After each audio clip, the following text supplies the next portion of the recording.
Hi, welcome to the Mohua show. My name is Mohua Chinappa and I am an author, entrepreneur and ex-housewife. This podcast is about everything from business to technology to arts to lifestyle, but done and spoken ईमानदारी से. Hi, in this episode we have with us Shabnam Hashmi. Shabnam is a known Indian social activist and human rights campaigner. She's known for her tireless efforts in promoting harmony, democracy, and secularism in India. Shabnam is born to a family of intellectuals and artists, and she's been at the forefront of the fight against communalism and fundamentalism in India since 1989. After the Gujarat riots of 2002, she shifted her focus to grassroots work and has spent a considerable amount of time working in Gujarat, Kashmir, Bihar, and the Mewat area of Haryana. Her work has earned her several awards and recognitions, including the Association for Communal Harmony in India, ACHA, Star Award for Communal Harmony in 2005, National Minority Rights Award 2008 by the National Minority Commission. Let's keep listening as we delve into the life and work of this remarkable woman who has dedicated her life to fighting for justice and equality. Welcome, Shabnam, in today's podcast. So, Shabnam, पहला सवाल जो मेरे पास आता है is a quote, of yours that I just read. I returned the National Minority Rights Award, which has lost all its credibility in protest against the consistent attacks and killings of the members of the minority communities and total inaction, apathy and tacit support to the violent gangs by the government. So, Shabnam ji, आपने ये letter you had written to the commission, what prompted you to do this? Actually, I returned the award when there were lynchings happening across India, and a large number of Muslim young men were being killed in the name of transporting cows or killing cows. And that I felt was a time when I felt absolutely helpless because I couldn't help anyone. Earlier, if there was a situation developing somewhere, we were in a position to pressurize the police or tell them or call people in the government and tell them that this is happening and they would intervene. For the last 8-9 years, that has become impossible. So I thought it was the time to return the award which was given to me. And it was kind of a protest against what was happening in the country. So, Shabnam, you can tell us a little about your background and how you became involved in social activism and human rights campaigning. What was that point in your life when you decided to take on the role of becoming an activist and such a strong voice? Actually, it was more of a coincidence, I should say. I was studying abroad and I had come to India on vacation. This was 1982. And a friend asked me to help teaching a few girls in Nizamuddin Basti in Delhi. And I was free for 2 months, so I started working there. But what happened that those 2 months flew by very quickly. And more than that, my first student was a 16-year-old girl. Her name is Farida. This was 40 years ago. And she was married off at the age of 12. And at 14, she got divorced with 2 children. I met her when she was 16 years. She had never been to school. She was wearing a burqa from the age of 9. And after teaching her and some other girls in that basti, I realized that, this was the first time that they were thinking of a new kind of life. And they also said, Farida said, I have never seen anything good in my life. This is the first time when I'm feeling happy. And what will happen to us when you go away? So in that age, you are more emotional. And I'm glad I was, because I stayed back. And then I ended up working in that basti for 8 years. And I ended up also educating more than 400 girls and women. Today, Farida runs an NGO. She heads an NGO and she teaches school dropouts. So that was the beginning of my activism. And after that, I was actually working in that basti till 1989 when my brother Shabnam Hashmi was killed, murdered. And then in his memory, Sehmat was formed, Shabnam Hashmi Memorial Trust. So I worked with that for 15 years. I was running that along with a group of artists and intellectuals. And then 2002 happened, and I spent 1 year in Gujarat working in relief camps, documenting the stories of the gang rape survivors and so on. So the kind of hatred that I saw in Gujarat during that time, I felt very strongly that I just couldn't be sitting in the city working with artists and intellectuals. So then, after working for 1 year in Gujarat, I formed Anhad, which is Act Now for Harmony and Democracy, that I have been running for now 20 years. It works on questions of secularism, democracy, fighting hatred, especially among the young people. It's really interesting actually, Shabnam, कि मैं आपसे आज बात कर रही हूँ. It's almost surreal for me because I was one of the people who was part of the entire protest after Sadr Hashmi's death in Delhi. And I remember he used to be a very regular in the JNU campus, and I stayed very close to the campus in Delhi. And we were all part of this entire voice that was being raised, about civic situations in Delhi and, street theater that he had taken up. So, ये podcast मेरे लिए बहुत special है, Shabnam. तो थोड़ा सा, if you can tell our listeners about Safdar Hashmi and his influence on your activism. Actually, Safdar मुझसे सिर्फ 2.5 साल बड़ा था. We were like, I am the youngest in the family. शुरू में तो मैं बाहर चली गई स्कूल के बाद फौरन ही. And, the age when you are more politically active, by the time I came back, I got involved in the Basti. And frankly, Safdar and my other brother Suhail, they thought I was wasting my time. Because उन दिनों में जो they were both by then part of the left movement और party के अंदर होते थे वो CPM के. तो उन दिनों में बहुत थोड़ा सा बड़ा स्ट्रांग वो होता था कि आप सीधा पॉलिटिकल काम नहीं कर रहे तो अपना टाइम बर्बाद कर रहे. तो सफदर और सुहेल मुझे कहा करते थे कि डायरेक्ट पॉलिटिक्स में आओ, ये टाइम की बर्बादी है. I didn't agree with them. But talking about Safdar, एक तो he was a very lively person. He was full of life. मतलब घर में हमारे माहौल होता था, बहुत महफिलें लगती थी और गपबाजी होती थी. My father was also a very good storyteller and he used to sing always, Faiz and Sahir especially. तो सफदर हमारे घर का बिल्कुल एक एंटरटेनर होता था. He would do all kinds of acts. वो एक पूरी एक्टिंग करता था. बहुत ही मजाक की बात है चूहा खाने की. And he would show it to us as if the mouse was actually moving inside his stomach, and he was able to control his body like that and show the movement. और बहुत सारी चीजें he was. लेकिन सफदर की मुझे लगता है जो सबसे बड़ी बात थी कि he was not उसका विजन बहुत बड़ा था, बहुत बड़ा विजन था. वो ऐसा नहीं था कि बहुत ही आजकल एक काफी जिसे कहते हैं कि संकीर्ण सोच जो होती है वो नहीं थी. So while he was a part of the left movement and a political party, लेकिन उसकी दोस्तियां और यारियां जो हैं वो they were across board, both in terms of class, caste, gender, and also in terms of political orientation. उसने कभी किसी को अपना दुश्मन नहीं बनाया. He was always, ready to talk to other people. मैंने सफदर के साथ काम नहीं किया except when he was doing Moteram का सत्याग्रह उस वक्त, और एक बार बंगाल रिलीफ के लिए एक बहुत बड़ा प्रोग्राम हुआ था when he had asked me to help him. और मोटेराम का सत्याग्रह में he had asked me to help him raise resources.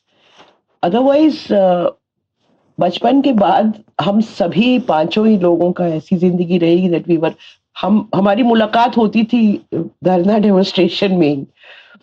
तो कुछ ऐसी ही जिंदगी कटी. But his loss of course affected all of us, and also the fact that he was just stepping into the most creative part of his life. He had just begun to reach there when he was killed. He was only 34.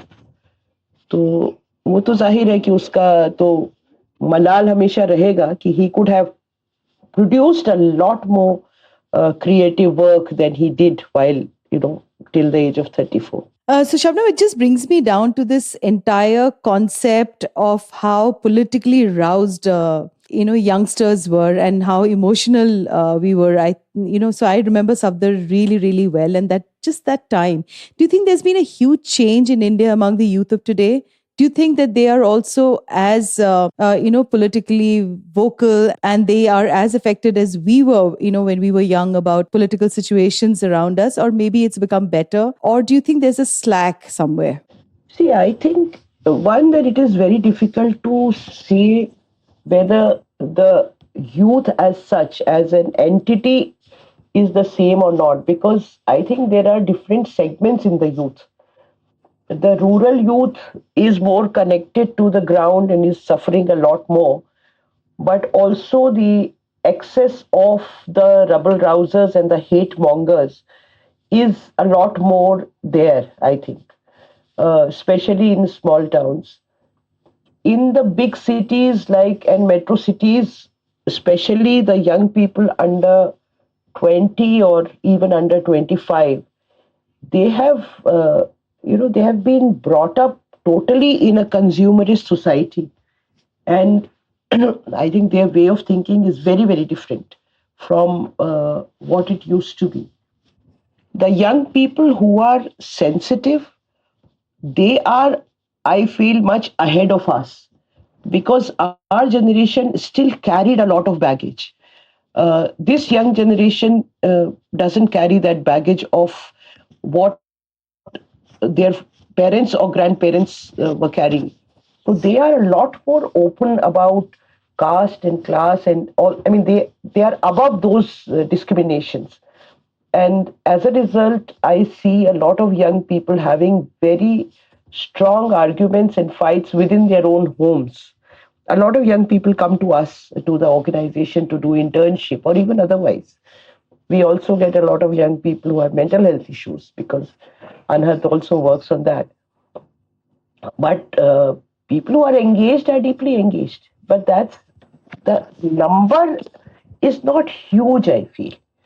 Uh, Although it's very difficult to say nowadays, because the picture is so unclear. On one hand, you have the kind of oppression that everyone is witnessing, but on the other hand, you also have young people participate in the whole Kisan movement, in the student movement across universities. So I think it's a very mixed bag, what we have right now. Shabnam, you'll be the perfect person to discuss and tell us your experience working in areas like Gujarat, Kashmir, Bihar, and Mewat. What are the kind of challenges? Are they different from one another, or are they actually similar? Different in many ways and also similar in many ways, because काम तो आप कहीं भी करें मुश्किल होता है. Gujarat was and continues to be very difficult, because Gujarat was treated as the laboratory of the Hindu Rashtra, and all forms of spreading hatred and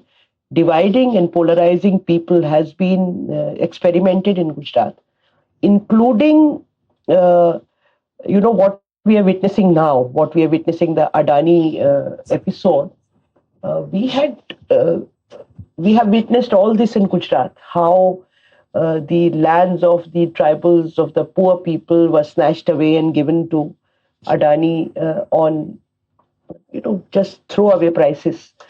So we have seen how rules were flouted there openly, and how even the people sitting at district magistrates level would say, we don't care about what the Supreme Court says. So we saw the dismantling of institutions in Gujarat very, very strongly. And that is now happening across India. So it was very visible that if Mr. Modi becomes the Prime Minister, then this is what will happen to India, which is being seen. So working in Gujarat has never been easy. In fact, we have been physically attacked in Gujarat many times, when we have been beaten up or our vehicles have been broken up. That has happened a number of times. In Modi's constituency, we were doing a campaign on 2nd October for Gandhi, when we were physically attacked in Modi's own constituency, Maninagar. At that time, he used to fight from Maninagar. Kashmir has its own challenges. We actually responded to the earthquake in Kashmir in 2005, and we went to do relief work in a place called Tangdhar, where the terrain is very difficult. You have to cross the 10,000 feet Sadhna Peak to reach there. And that time, all the roads and everything were broken. So our engagement in Kashmir was and has been not so much around the human rights, but more humanitarian work, which we did. We started working after the relief. It was difficult because of many other reasons, and at that time the working timings used to be very small, because by the evening everything would shut down. Now Kashmir remains open much longer. But what we have also witnessed in Kashmir is the kind of closing in which has happened in Kashmir, especially for women. Because I remember Kashmiri women were much ahead of time, and as compared to Muslim women in rest of India, they were a lot more progressive. Now we run a small center now in a place called Khumrial, a village, and every single girl who is coming to the center is in a burqa, which was never the case in Kashmir. So conservatism is increasing there for whatever reasons. It's a conflict zone, and ordinary Kashmiris have been sandwiched between the forces and the militants, and they have faced a lot of issues. And Kashmir continues to face those issues. Mewat again was actually not very difficult, because it was we had gone there on their invitation.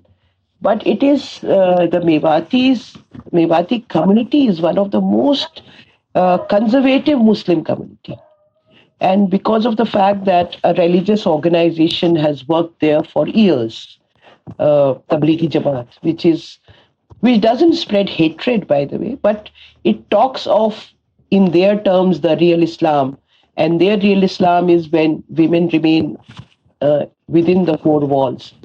So, working in villages, taking out women to get them to the centers, what was not easy. While we had different Muslim clerics coming on the roads and trying to stop the girls from coming to our center, we also had a lot of supporters there. All our work actually collapsed, whether in Mewat or Kashmir or Gujarat, because we have now no resources. We lost our FCRA as soon as the new regiment came into being. And we have been now surviving on personal donations for over 8 years. And because of that, the work has really got confined. How wronged do you feel, Shabnam? So many years of work and then having to face so many roadblocks. Well, I don't think I feel wrong personally, because you see, when you are doing this kind of work, it is very clear that the forces who do not believe in democracy or in love and harmony, they would be attacking you all the time. And we have faced the ire of the right wing of the fascist forces from our very existence. I mean, I'm talking of Anhad, from the day we started Anhad 20 years ago. So I don't feel wrong myself, but I definitely am very worried about what is happening in the country, and whether the opposition, secular political parties, whether the ordinary people of this country, whether the civil society would be able to have enough resistance to stop fascism from taking over the country fully. We are right now living in a semi-fascist state. I don't have any two questions about that, because if we look at the 14 characteristics of fascism, I think we have crossed the 60-70% mark on most of them. But yet the resistance is there, and because of our diversity, resistance is also very vibrant and diverse. And I sincerely feel that the India and Indian people should be able to defeat these forces. Nevertheless, it worries me, and worries me for the future generations, because I'm 65. I have lived a large part of my life in an India which my father dreamt of. My father was a freedom fighter. He spent 4 years in jail fighting against the British. But the new generation is seeing an India which is very different, and we won't like to leave uh, a right-wing India or a India which hates others for the next generations. So it only gives me more courage to keep on fighting. I was telling a friend recently that a lot of people troll me on Twitter, and one of them said, "बुढ़िया तुम मर क्यों नहीं जाती?" So I wrote back. I said, "अभी कोई इरादा नहीं है मरने का. I have to see hate defeated. Only then I would be able to die in peace." So I think जब तक नफरत है तब तक हमारे जैसे और सभी लोगों को प्यार मोहब्बत की बात करते रहना चाहिए, खास तौर से नौजवानों के लिए जिनको अब अपनी मर्जी से मोहब्बत करने का भी हक जो है वो नहीं है उनके पास, जिस तरह के अटैक्स आ रहे हैं. So I feel pretty bad for young people. And in fact, Anad is a space where a lot of young people come if they have to get married to each other, if they have to run and marry. And we do help them. And we do, provide them support, whatever possible within our limited means now. I have to ask you, Shabna, on the issues of gender justice and how, you work to bring attention to these important issues, being a podcaster and an author and a writer. I have myself dedicated my work towards women empowerment, the subjugated woman of India, because I think that's a space I understand personally very well. So, what are the things that you have taken up, for our listeners? It would be wonderful to hear your viewpoint. You see, one is that when we are teaching women, when we are doing these working in bastis or in villages in Kashmir, in Mewat, in Delhi, in Bihar, it is not only teaching them to write and read or to appear for 10th and 12th. We teach them gender equality and we make them self reliant. We try our best to make them self reliant economically also. We used to, I should say, because right now all that work has collapsed. And for example, let me tell you about Nizamuddin. That Nizamuddin, I already told you about Farida, and all the other girls had similar backgrounds. This is 1982 to 1989 that I was working there. And when Shabano happened, because we were talking to them about all the issues about what was happening in the world, what was happening in the country, and we used to read newspapers each day. So by then, from 82 to 86, the girls had become politically very aware, and they said, "We are going to join you in the protest in support of Shahbanu." And a bus full of girls came from Nizamuddin Basti, and we were outside the parliament protesting. But after that, of course, there was a major attack. Again, me and at that time, we had not married my husband now. We were both attacked physically in the Basti because they said that how dare you take Muslim girls from the Basti to a protest in support of Shahbanu, because all the clerics were and all the religious groups were against Shahbanu. They had pressurized the government to overturn the Supreme Court judgment. So when we are working with women on the ground, we are teaching them their equal rights. That is one thing. Second, we have done conventions across many states, and also we had done what we had called Reservation Express, fighting for the 33% reservation. In 2010, three women caravans traveled across India, and Anhad had initiated that. And we were able to get over 600 groups on board, women groups from across India. Then we have been organizing women marches across India, coordinating. In Delhi, we organize across India. Uh, so around the gender issue, Anhad has done huge amount of work, from working directly on the ground to also regularly fighting domestic violence cases which come to us regularly, to fighting cases for autonomy of women where a girl is being pressurized to marry. There are many girls who have run away and landed up at Anhad, and we have fought their cases against their families. For young couples, where and also for same-sex couples who mainly women have come to us. We haven't had any gay couple coming to us, but we have dealt with 2, 3 cases. So we are constantly dealing with the gender at various levels, not one level. So, Shabnam, before I end this episode, I would request you to say something to the listeners who mainly are a lot of youngsters, for podcasts in India. What would you like to share with them from your entire experience of having done such a diverse area of work and having had the joy and, of watching so many people's lives being changed with your work and the organization that you put together? Please share some words with our listeners. Well, I think in today's India, the most important thing is to raise your voice and raise it fearlessly, not to cave into the kind of threats which are coming, and also to be prepared to face the consequences, because we must realize that if we did not have a Bhagat Singh, if we did not have Gandhi, if we did not have Nehru and lakhs of other freedom fighters, we wouldn't have got freedom. Our legacy is Bhagat Singh's legacy. Our legacy is not Savarkar's legacy, who apologized to the British to come out. So we must remember that and realize that as we feel intimidated by the presence of the hate mongers all around us, they also feel intimidated when we raise our voices. And it is very important to safeguard the Constitution, the uh, preamble of the Constitution, because if the Constitution is safeguarded, only then, as young people, you can live your own life, whether it's a question of what you wear, where you go. And since Mohua is sitting in Bangalore, the kind of attacks which came on a New Year's Eve in a pub, I still remember that. After that I Will Go Out campaign had started.